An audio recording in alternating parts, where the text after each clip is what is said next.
नीतीश कुमार जी ने मुख्यमंत्री पद की शपथ ली है और 10वीं बार लिए ये चर्चा का विषय रहा।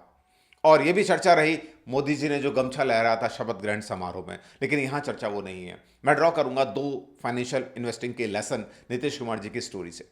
नीतीश कुमार जी कुछ साल पहले एनडीए का हिस्सा हुआ करते थे, बिहार के सीएम थे, लेकिन उनको लगा कि यार मैं तो पीएम बन सकता हूं, मैं तो पीएम कैंडिडेट बनने लायक हूं, और उन्होंने इसके चलते एनडीए से नाता तोड़ लिया। हो सकता है कुछ और भी वजह रही हूं, मुझे ऐसा लगता है। और आरजेडी के साथ उन्होंने सरकार बनाई, बिहार के सीएम वो फिर बन गए। लेकिन हुआ क्या, उस एक्स्ट्रा लिवरेजिंग के चक्कर में उनकी इमेज कंप्रोमाइज हुई।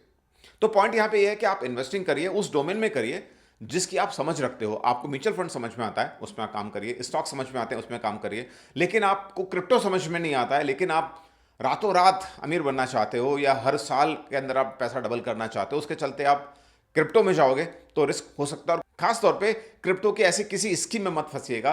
अभी हाल ही में कल राजस्थान से खबर आई है कि एक्सपीओ नाम की एक स्कीम क्रिप्टो की चल रही थी, जिसमें पुलिस ने केस दर्ज किया है।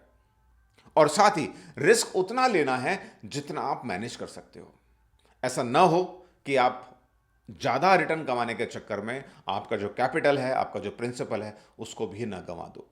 तो दो इंपॉर्टेंट लेसन्स, आप जिस एरिया को समझते हैं, जिस एसेट क्लास को समझते हैं, उसमें इन्वेस्ट करिए। साथ ही रिस्क और लिवरेजिंग उतना करिए जितना आप मैनेज कर सकते हो। बाकी मर्जी है आपकी, आखिर पैसा है आपका।